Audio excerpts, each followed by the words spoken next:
first episode of the Roald Dahl collection. So, I was looking through the podcast not too long ago, and I saw that a lot of people were, reading books on podcasts, and I said, well, why don't I do that? That sounds good. And a lot of them were book series or books by a certain author. So I thought, who's my favorite author? J.R.R. Tolkien came to mind, J.K. Rowling came to mind, but I don't have any Hobbit books and Harry Potter books. Everybody's heard them. So I went upstairs to my room and I got my Roald Dahl collection out. Of course, everybody's heard Charlie and the Chocolate Factory, but have you heard the story of the man who puts turtles into his crush's room, or a girl who has a magic finger? Today is episode 1 of the Roald Dahl collection. I'll be reading The Magic Finger. In 3, 2, 1.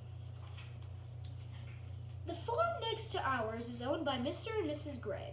The Greggs have 2 children, both of them boys. Their names are Philip and William. Sometimes I go over to their farm and play with them. I am a girl and I am 8 years old.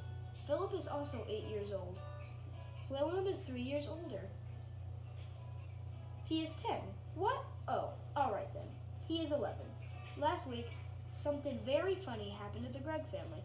I'm going to tell you about it as best as I can.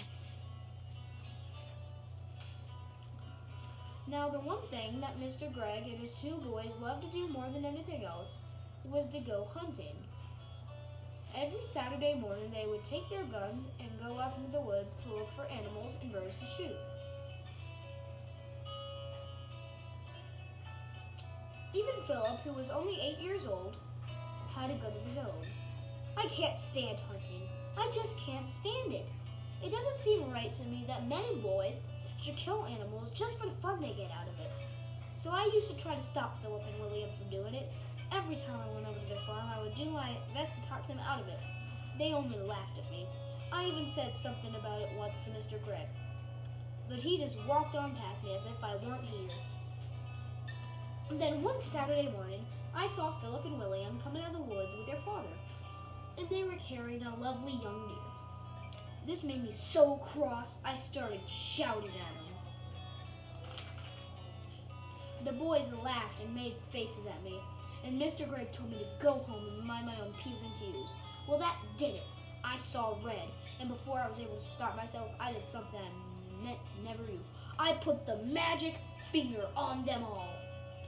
Oh dear, I even put it on Mrs. Gregg, who wasn't there. I put it on the whole Gregg family. For months I've been telling myself that I would never put the magic finger up on anyone again. Not after what happened to my teacher. Oh, Mrs. Winter. Poor old Mrs. Winter.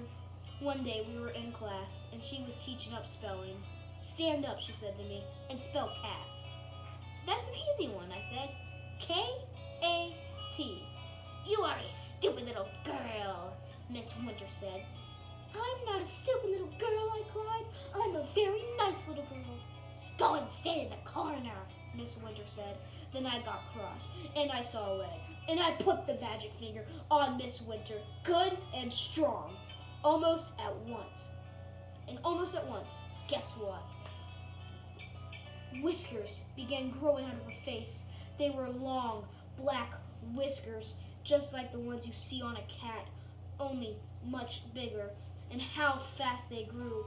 Before we had time to think, they were out to her ears. Of course, the whole class started screaming with laughter. And then Miss Winter said, "Will you be so kind to tell me what is so madly funny, all of you?" And then she turned around to write something on the blackboard. We saw that she had grown a tail as well. It was a huge, bushy tail. I could not begin to tell you what happened after that. But if any of you are wondering whether Miss Winter is quite all right again now, the answer is no. And she never will be. The magic finger is something I've been able to do all my life. I can't tell you just how I do it because I don't even know myself. But it always happens when I get cross, when I see red. Then I get very, very hot all over. Then the tip of my forefinger of the right of my right hand begins to tingle most terribly. And suddenly a sort of flash comes out of me. A quick flash, like something electric. It jumps out and touches the person who has made me cross. And after that, the magic finger is upon him or her, and all things begin to happen. Well, the magic finger was now upon the whole of the Greg family, and there was no taking it off again. I ran home and waited for things to happen. They happened fast. I shall now tell you what those things were. I got the whole story from Philip and William the next morning, after it was all over. In the afternoon of the very same day that I put the magic finger on the Greg family, Mr. Gregg and Philip and William went out hunting once again. This time they were going after wild ducks. So they headed towards the lake. In the first hour, they got 10 birds. In the next hour, they got another 6. What a day, cried Mr. Gregg. This is the best yet. He was beside himself with joy. Just then, 4 more wild ducks flew over their heads. They were flying very low. They were easy to hit. Bang, bang, bang, bang, went the guns. The ducks flew on. We missed, said Mr. Gregg. That's funny. Then, to everyone's surprise, the 4 ducks turned around and came flying back to the guns. Hey, said Mr. Gregg, what on earth are they doing? They are really asking for it this time.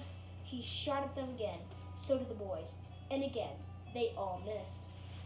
Mr. Gregg got very red in the face. It's the light, he said. It's getting too dark to see. Let's go home. So they started for home, carrying with them the 16 birds they had shot before. But the 4 ducks would not leave them alone. They now began flying around and around as the hunters walked away. Mr. Gregg did not like it one bit. Be off, he cried, and he shot at them many more times. But it was no good. He simply could not hit them. All the way home, those 4 ducks flew around the sky above their heads, and nothing would make them go away. Ugh. Late that night, after Philip and William had gone to bed, Mr. Gregg went outside to get some wood for the fire. He was crossing the yard when all at once he heard the call of a wild duck in the sky. He stopped and looked up. The night was very still. There was a thin yellow moon over the trees on the hill, and the sky was filled with stars. But Mr. Gregg heard the noise of wings flying low over his head, and he saw the 4 ducks, dark against the night sky, flying very close together. They were going around and around the house. Mr. Gregg forgot about the firewood and hurried back indoors. He was now quite afraid. He did not like what was going on, but he said nothing about it to Mrs. Gregg. All he said was, "Come on, let's go to bed. I feel tired." So they went to bed and to sleep. When morning came, Mr. Gregg was the first to wake up. He opened his eyes. He was about to put his hand out for his watch to see the time, but his hand wouldn't come out. "That's funny," he said. "Where's my hand?" He lay still, wondering what was up. Maybe he had hurt that hand in some way. He tried the other hand. That wouldn't come up either. He sat up. Then, for the first time, he saw what he looked like. He gave a yell and jumped out of bed. Mrs. Gregg woke up, and then she saw Mr. Gregg standing there on the floor. She gave a yell too. For now he was a tiny little man. He was maybe as tall as the seat of the chair, but no taller. And where his arms had been, he had a pair of duck's wings instead. But, cried Mrs. Gregg, going purple in the face. "My dear man, what's happened to you?" "What's happened to both of us, you need?" shouted Mr. Gregg. It was Mrs. Gregg's turn now to jump out of bed. She ran to look at herself in the glass, but she was not tall enough to see into it. She was even smaller than Mr. Gregg, and she too had got wings instead of arms. "Oh, oh, oh," sobbed Mrs. Gregg. "This is witch's work," cried Mr. Gregg. And both of them started running around the room, flapping their wings. A minute later, Philip and William burst in. The same thing that happened to them. They had wings and no arms. They were really tiny. They were about big as robins. "Mama, Mama, Mama," chirped Philip. "Look, Mama, we can fly." And they flew up into the air. "Come down at once," said Mrs. Gregg. "You're much too high." But before she could say another word, Philip and William had flown right out the window. And that is all for today. I hope you enjoyed part 1 of The Magic Finger in the Roald Dahl collection. Peace.